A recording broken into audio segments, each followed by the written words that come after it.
Hey, friends, welcome back to the Living Truth Podcast. This is your host, Michael Carey, and today's special guest this episode. I'm so delighted. I've been looking forward to this interview for a long time.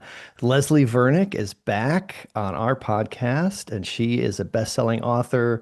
She hosts a podcast called Relationship Truth Unfiltered and has so much wonderful teaching for women in her books and online curriculum and so on. So thank you, Leslie, for joining us. Thanks, Michael, for having me. This is such an incredible conversation, too, that we have lined up here that so many people need to hear and know about. So we're going to dive into the topic of abuse and talk about this from several different angles, right? So, Leslie, if you could just kick us off and define abuse. There's so many different facets of this term, what this looks like. I think that it can be, for some, maybe it sounds obvious. For some, I think it's kind of the waters have been muddied so much over the years that different counselors underreport, overreport. There's so much out there. So if you could just crack open the topic a little bit for us, that'd be great. Well, let's just start by saying I think that obviously abuse can be subtle and unrecognizable at first. It also can be very obvious, like someone holding a gun to your head or threatening your life or physically abusing you. And so it's hard to discern more of the subtle stuff. The obvious is pretty apparent. But I'd like to make two distinctions right at the beginning. The first is what's the difference between an abusive incident and an abusive pattern? Because when we're looking at marriage and we're looking at relationships, I mean, all of us are capable of doing something that is disrespectful, harsh, unkind, ungodly. We may lie. We may, call someone a name. We may hit someone. I have a story when my little boy, I was abused as a child, physically and emotionally by my mom. And so one of my biggest fears in becoming a mother was that I would become like my mother. And I remember when my son was 2 years old, he was in the dressing room with me. I was finally losing my pregnancy weight. I was trying on some new clothes. And of course, he's a 2 year old boy who does not want to be in the dressing room with his mother. And he was throwing a little fit. He threw himself on the ground. He started kicking and screaming. And I was humiliated because this was a small little boutique shop. And of course, everyone could hear him. And so I grabbed him by his arm and yanked him up to his feet. And I said, "Stop it right now." And he looked at me with his big blue eyes and his little arm dangling from his elbow. And he said, "Mom, you broke my arm." And he said it really, really loud. And I was horrified. At the time, I worked as a social worker in the hospital, recognizing child abuse and teaching the doctors to recognize that. It was scary. I took my kid to the hospital right away. I didn't lie about what I did. I told them I broke his arm. I told him he was throwing a fit and I yanked him up and I shouldn't have done that. I owned what I did. It'd be very easy to rationalize, well, he was bad. He was disobeying me. I lost my temper, but it's his fault. We do this all the time. So, yes, I abused him in that moment. I abused my power as a mom. I abused my strength over him. I confessed my sin. I told the doctor what I did. Thankfully, his arm wasn't broken. It had just dislocated his elbow. He had a little weakness there. It actually happened a few more times in his childhood called nursemaid's Hmm. elbow. And so the doctor popped it back in. He told me how to do it. And I got help for myself. And so I Hmm. think so it might have been something like someone does something terrible if your husband hits you or, you know, holds a gun to your head or all those kind of things. It may be something that you can't ever live with again. I get that. But that isn't what I would describe as an abusive relationship. It's an abusive incident. It crossed a line. It's terrible. I've worked with couples where even mental health issues may cause someone to do something that they might not do in their right mind. And it might scare you to death and you don't want to live with them anymore. And that's totally understandable. But what we're Hmm. really talking about here, Michael, and I think this is where it gets really muddy, is what does an abusive relationship look like? What does it happen when it's not so obvious and so striking? And I think one of the biggest red flags for me is when someone tries to exercise in a marriage, when someone tries to exercise their no. When they try to say, "No, I don't want to do that," or "No, I don't like that," or "No, that won't work for me." And another person doesn't show respect for that person's agency, for their ability to choose no. And I think this happens particularly strongly in Christian marriages where women have been taught, that they're not allowed to say no. They're not allowed to say no to sex. They're not allowed to say no to anything because they're supposed to submit. And so it gets really murky here in the counseling process because when a woman says, no, I don't want to, I don't like it, I don't think this is right, not even in the sexual realm, but financially or other kinds of things, does she have that right? Or does her husband own her as a property that she has no right as a slave? As a child, all those kind of metaphors come to mind as someone who does not have agency. And so I think one of the things that I look for is what happens in a disagreement? That tells me more about an abusive relationship than anything. Does she have a no? Can she say she doesn't like it? Can she put her foot down and make a decision saying, hey, I'm not willing to do that? And is she respected as a human being, as a woman of wisdom in that relationship?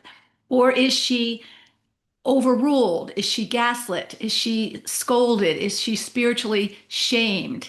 Is she objectified? You're my wife. Your body is not your own. You owe me sex. We're married. All of that kind of stuff is abusive. And a lot of counselors don't recognize that, especially Christian counselors who believe the same way a man might believe that her body is not her own because it says that in 1 Corinthians 7, but it says a whole lot more than that in 1 Corinthians 7. And I think we get very Hmm. muddied in our counseling. So I would say to sum it Yeah. up, an abusive relationship is when we demean and disrespect the humanity, the image of God in the other person. God has created all human beings with agency. Even Adam and Eve had the right to say no. And there were consequences to no, but they had the right to say it. And so when we disrespect one another's choices, one another's feelings, one another's body, and then spiritualize that in a marriage, that becomes extremely confusing and destructive to them. Hmm. Well, there is so much in there to unpack, and we could dive down so many pathways. But I definitely wanted to circle back and just say thank you for sharing your personal story with this, and that nursemaid's elbow. So this it wasn't like I'm sure it was severe, but for some people, if you didn't mention that part, they might think you really ripped his arm completely out. So this is a condition where it makes it easier for that to happen, but it Yeah, didn't it make it happened when we didn't would make it. wrestle. It happened when we Yeah. played, but I didn't know that at the time. And Yeah. because of my own history of Hmm. that, I didn't yank him up Yeah. as hard as I thought I yanked him up. But the consequences were very Yeah. obvious to me. And I think the issue is Hmm. that I got dysregulated by his behavior. I got shamed Hmm. by his behavior. And instead of owning that as my need to learn how to handle myself as a good mom, it's very tempting to blame him. I didn't blame him, so I was healthy enough to know not to do that. But people do that. Well, you said that, so Yeah. that's why I said that. Or you did this, that's why Yeah. I did that. And we play the blame game a lot as human beings. And Hmm. that's also Hmm. destructive in a relationship. Right. Yeah, and the condition didn't. I mean, you didn't know. What you didn't say was that condition made what you did less or okay or anything. I mean, you just owned whatever it was. This happened, and you had to take him to the hospital. Like, so yeah, the condition of another person, you just own what you did completely and totally. I think the thing that we're talking about is the impact. Hmm. So a Right. lot of times we minimize the impact, and again, that's another characteristic Yeah. of abuse. That the impact was real to this little guy. I scared him, Hmm. I hurt him, and I am his mother, and that is not okay. And so I think it's really important that we understand that even if we didn't intend the impact is real. And I think, Hmm. sometimes when we do something we didn't intend. I have a friend who was putting lipstick on her lips in the car, as women often do in the mirror while they're driving, and she hit a woman on a bicycle and killed her. She did not intend for that to happen, Wow. but Hmm. the impact was real. And then as Christians, sometimes we think, well, if we're Christians and we forgive, the consequences should go away. And the Mhm. consequence didn't go away. This mom lost her life. She never came back to life. My friend was terribly sorry, but the impact. And I think Mhm. as Christians, we negate the impact of someone's sin on us. especially if they didn't mean it to impact us the way it impacted us. But it does impact us. Right. Yeah, you completely landed where I was where what I was thinking of. Exactly right. Uh the impact. You didn't minimize the impact when you told that story either. And that's it is telling what you're really what your heart is, where your heart is going. And that one incident with the lipstick, oh my goodness, the risk, we don't know the risk that we're taking and how it could harm other people. And yes, completely agree with what you said about scriptures and sex and the body and these different things. People do tend to take one verse and just highlight that as if this is what God said. Well, yes, but if you read the verse before that, the verse after that, the context, read the whole book from Genesis to Revelation and learn about the heart of God, right? One of the That best words in it's that whole First Corinthians 7 passage, Michael, is the word hmm likewise. So, what Paul hmm is doing in a very patriarchal culture where women really didn't have any rights of their own, they couldn't even file for divorce in that culture. And so, in a patriarchal culture where a woman obviously knew her conjugal duties, that was not rocket science to her. So, when Paul writes this, this isn't like something like she never heard before. The most interesting part of all of that passage was likewise. And so, what Paul is doing is he's leveling a power imbalance where women were under men. They had no power in that culture. And Paul is saying in a Christian marriage, it's mutual. You don't have rights over your body, and he doesn't have rights over his body. Likewise, there's not one person who has power over another person's body, and the other person has no choice. So if a man is hmm saying, using that passage for a woman about her body, you can't say no. She can say, well, I can control your body and you have to leave me alone. Your body has to leave my body alone. And that's what Paul is really saying. There's this mutuality to the hmm relationship that's really important. Right. Yeah. And honestly, if you look back in with that culture, women knew that there was just a lot more value if they were able to have a son. And that was, I would liken it to just having a great career today or whatever it is, that's just the culture that she lived in. And so, yes, he would not have the right to say no. If she wanted to have a son. When it comes to sex, this could go just in the complete different direction. We could go there. Understand, yeah, we really have to understand the heart of God and how obviously he loves both men and women, and he would not force a woman to do things that completely disowned her body, her rights, her dignity. And just the one example that I can think of that I've heard stories over and over and over again, and I've done this myself, many years ago, but trying to get your spouse to replay the things seen in porn, and they can't really realize that this is a movie studio set. They're not doing things that are natural. It's harmful. It hurts. So, but yet, a Christian man may use, the scriptures in an abusive way to say, no, you have to do this. Well, no, you don't have to do things that hurt and are painful. That's ridiculous. And So, that I would go one even step further, Michael. If a woman is healthy and she's strong, her calling is to be her husband's helpmate, right? I mean, that's her job.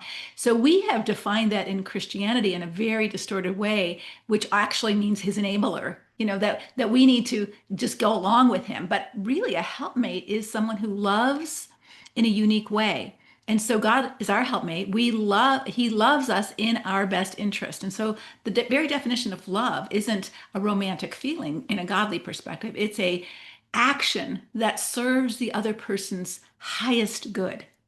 And so is it in your mm, husband's highest good to collude with his destructive mental fantasies and porn wishes? Or is it in his highest good to say, that's not honoring you and it's not honoring me and I'm not doing it? hmm it's not good for him either. No, Exactly it's right. not good for him. hmm Even though he thinks it. Well, it might Well, feel good, but cocaine feels good too. Right. right? Yeah. But it's not good for you. Sometimes what I want and what I need are completely different things. And go with the thing that you need. Exactly. So, yeah, those are just a couple of things I wanted to highlight in what you talked about. And there's so many listeners that needed to hear that, of course.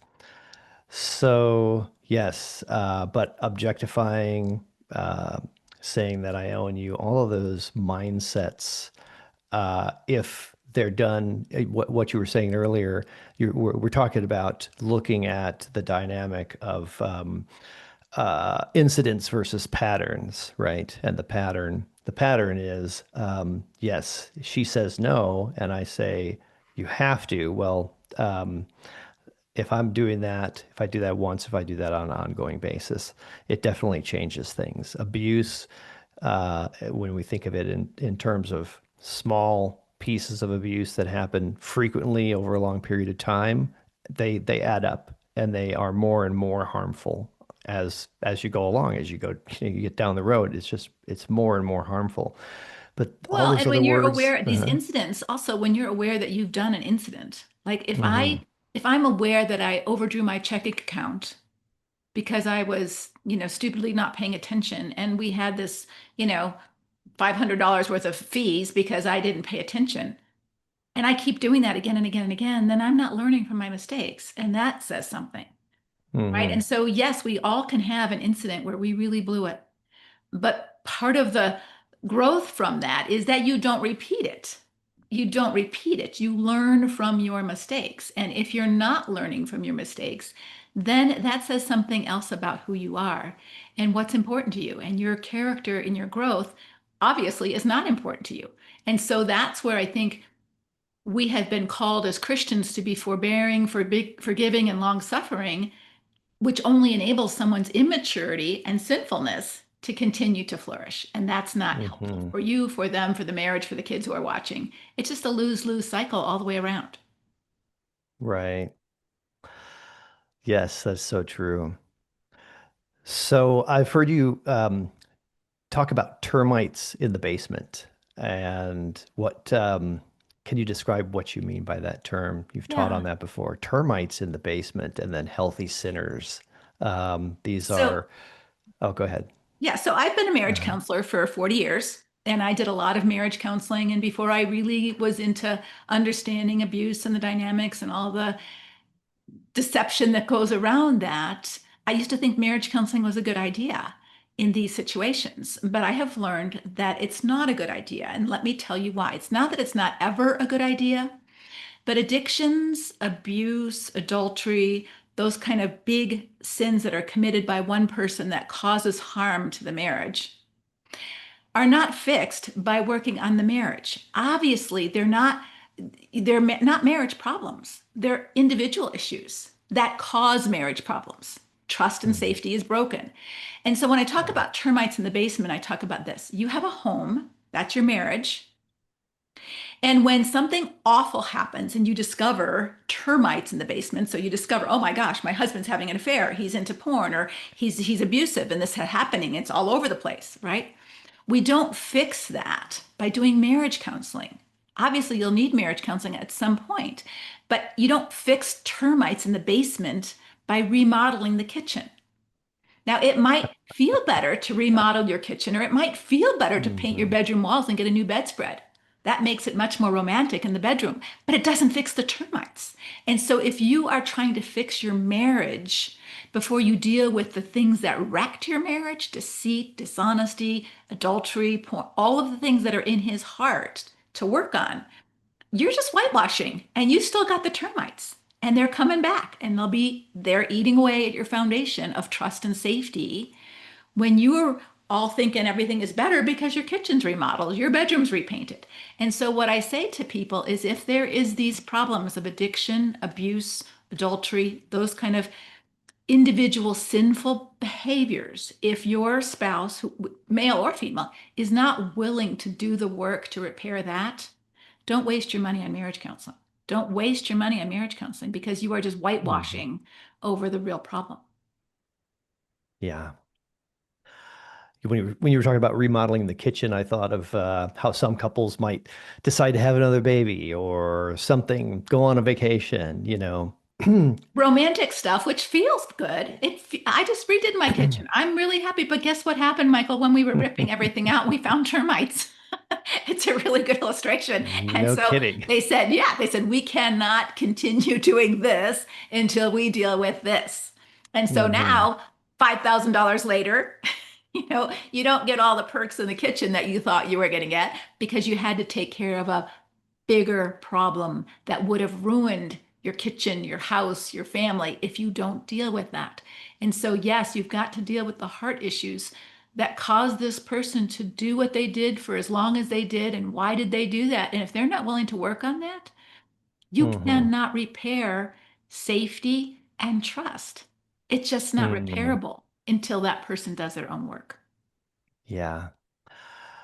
That something that we see so often in Living Truth in our ministry and our groups, Men in the Battle, Women in the Battle, and people that come to us for help is they feel like they need to go into marriage counseling, and we tell them that's really not the first step. You do have to do your individual work first and understand what is it going to really look like to rebuild a marriage. But yes, that's completely the same path that we recommend people going to individual counseling and understanding the depth of the problem that I'm bringing to the marriage, and then yeah, repairing the marriage, repairing the damage. It's a process, Mhm. definitely.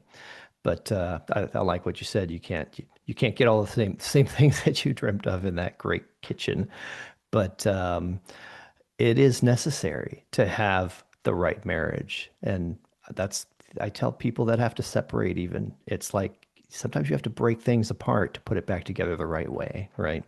Yep. You have to pull it apart. So that's the termites.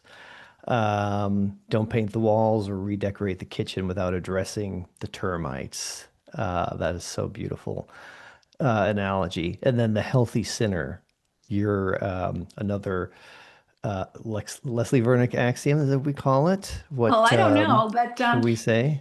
yeah, so I think what happens oftentimes when someone's caught in a sin is that there is some sin leveling going on. Well, you're a sinner, I'm a sinner, we're both sinners. Or what happens in marriage counseling is when a woman is brought into counseling or she's mandated to go into counseling from the pastoral staff or her husband saying, "Okay, I'm willing to go to counseling." And she's maybe herself so frustrated and so bitter and so angry, or maybe she's done some acting out herself in different ways. Then there's this sin leveling. Well, you're a sinner, he's a sinner. So who are you to judge and who are you to condemn? And you both have to repent. And it becomes this murky mess. And the truth is, yes, we're all sinners. We're all sinners. And so not all sin is the same. Not all sin has the same impact. The Bible talks about that. However, we are all sinners. The question is, when we sin, what is our response? So are we, first of all, self-aware? Oh my gosh, I crossed the line. Like I was self-aware with my little boy. No one had to tell me I crossed the line. I knew I crossed the line. I knew I was responsible. He wasn't responsible for my temper. I was responsible. Yes, he's a little guy. He acted up. That's what little guys do. I'm responsible.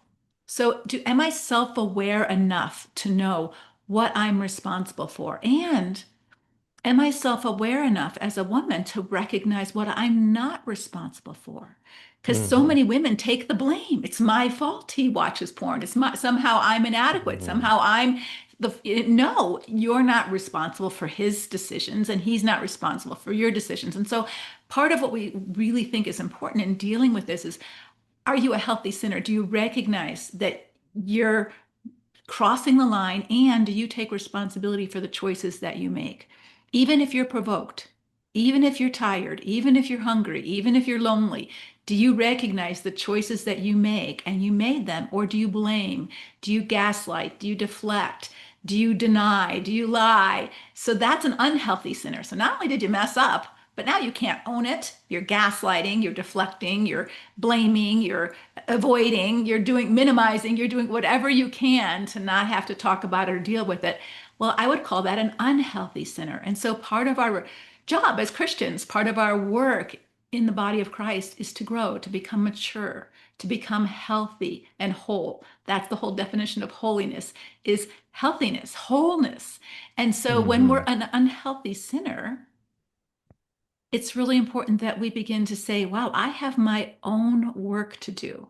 It's not about fixing the marriage right now. We can't have a healthy marriage. So unhealthy plus unhealthy can never make a healthy marriage.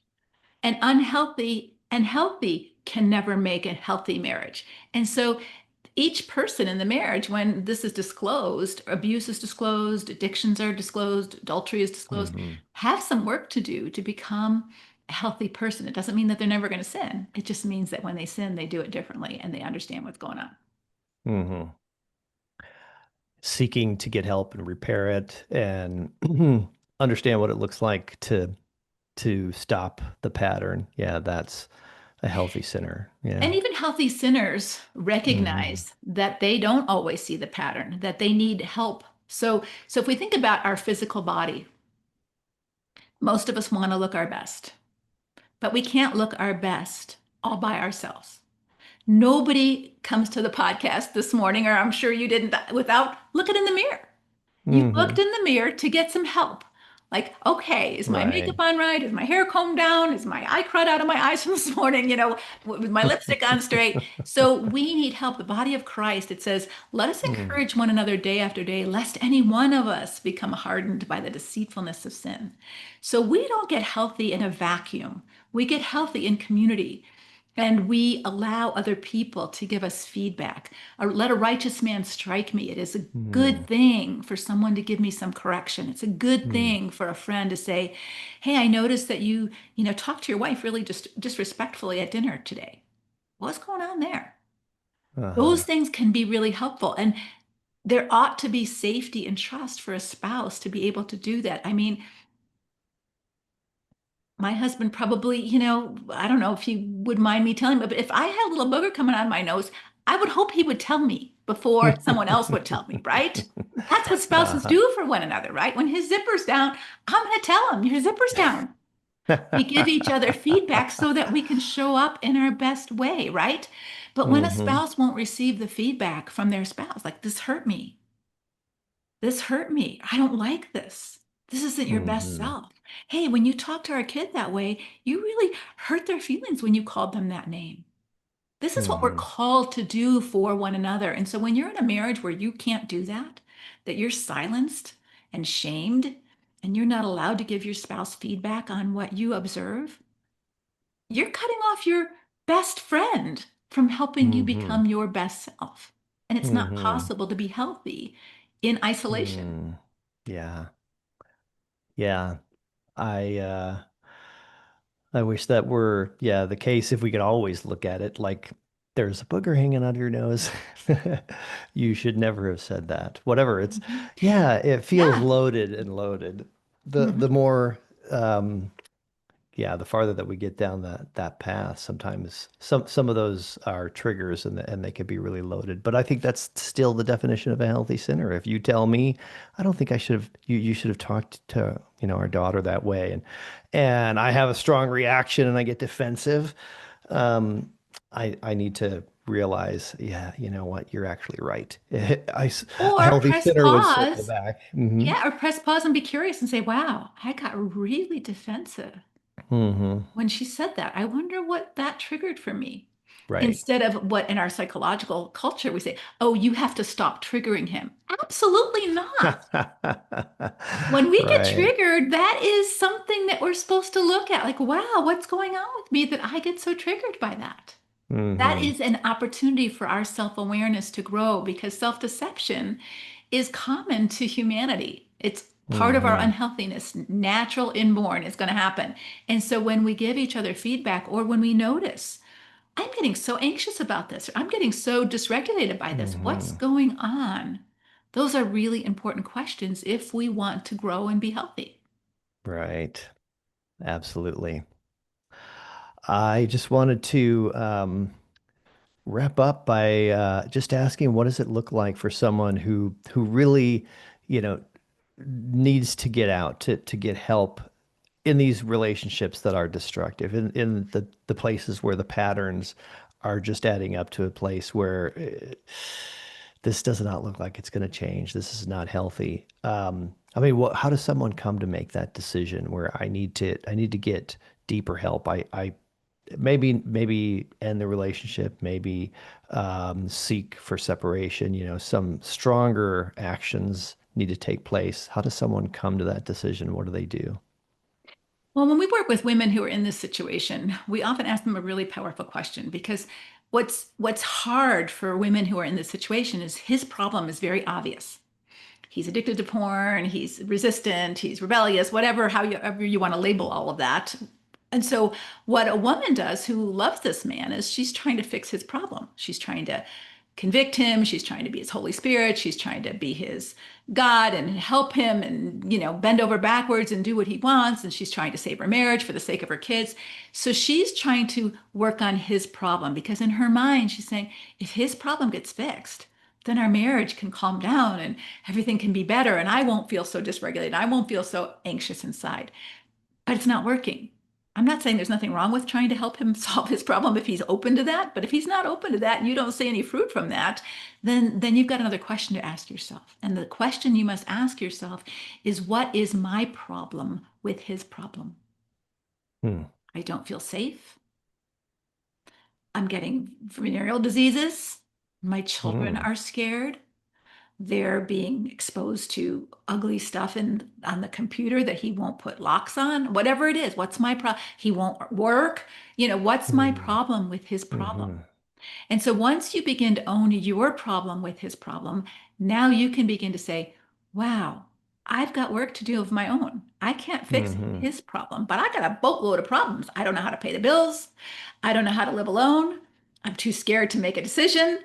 I'm Hmm. scared that God hates divorce. And so I've got some spiritual confusion going on. I need to get some help for my problem so that I can get healthy in this mess. His healthy unhealthiness has exposed some unhealthiness of my own. Maybe I have Hmm. overfunctioned. Maybe I've been codependent in thinking that, all my energy is godly in trying to fix him, and really maybe it's not. And so there's lots Hmm. of self-awareness and growth for the victim of this relationship as well. If she's willing to put her brave on and say, I can't fix him. It's that serenity prayer, help me to accept the things I cannot change the things I can, and the wisdom to know the difference, and to really be Hmm. able to say, I can't change him. All I can do is change me, and I can stop enabling him.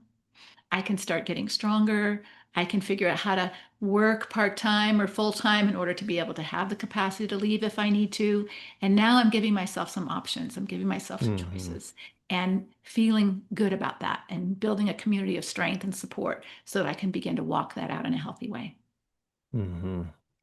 Yeah, that makes perfect sense. So that's so clear. Just moving in that direction, starting to set themselves up to exit if that's what's going to be necessary. So, well, I think I know the answer to this, but I'd love for you just to say what where people can find resources for your online curriculum, the books. I know everyone can go to Amazon, but yeah, where would you like to send our listeners to get some resources that you offer? Yeah, so the first place would be my website, which is just www.leslievernick.com. And there's a Hmm. really great quiz on there, Michael. Are you in a destructive marriage? So I think a lot of Hmm. people are really confused because maybe they wouldn't label it abusive quite yet, but it still may be destructive and Hmm. unhealthy.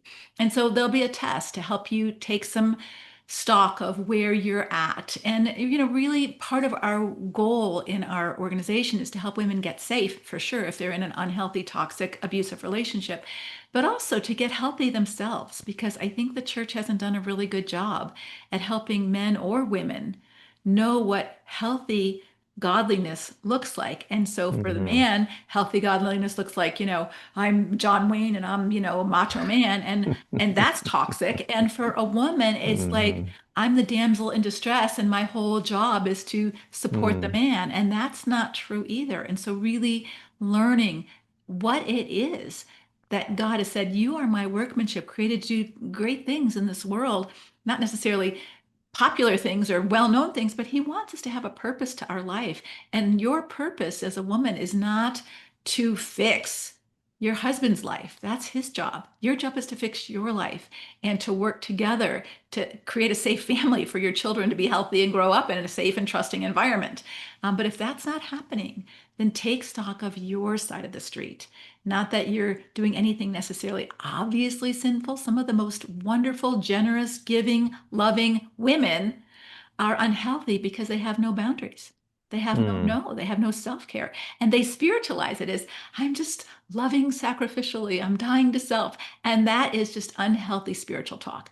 And so I would just encourage mm, her to go take that test and begin to say, wow, if I'm not successful in helping my husband change his life, maybe God is using this for a moment for me to take a look at my life and say, maybe there's some unhealthiness going on in my life, not in the same way his is, but in an unhealthy spiritual sense that I'm magnifying and glorifying sacrifice and suffering in an unhealthy way that mhm. enables his sin to continue. Right, right. So leslievernick.com and the quiz, and can they find your podcast through your website too, and curriculum and different Yeah, links so we to? have different Hmm. curriculum that we open up. So group coaching processes, if you're interested in some Hmm. personal work with our coaches, and we have a membership called Conquer, which is open twice a year for women who are in destructive marriages, who really want some help in learning how to get safe and get strong. So the curriculums Hmm. are different depending on the time of the year, but once they get on our mailing list, they'll hear Yeah, all about that. there you go. Perfect, perfect. Thank you so much for spending the time to talk to our listeners today, Leslie. It's really, really awesome, awesome conversation. Thank you. You're welcome. It's been great to be with you again.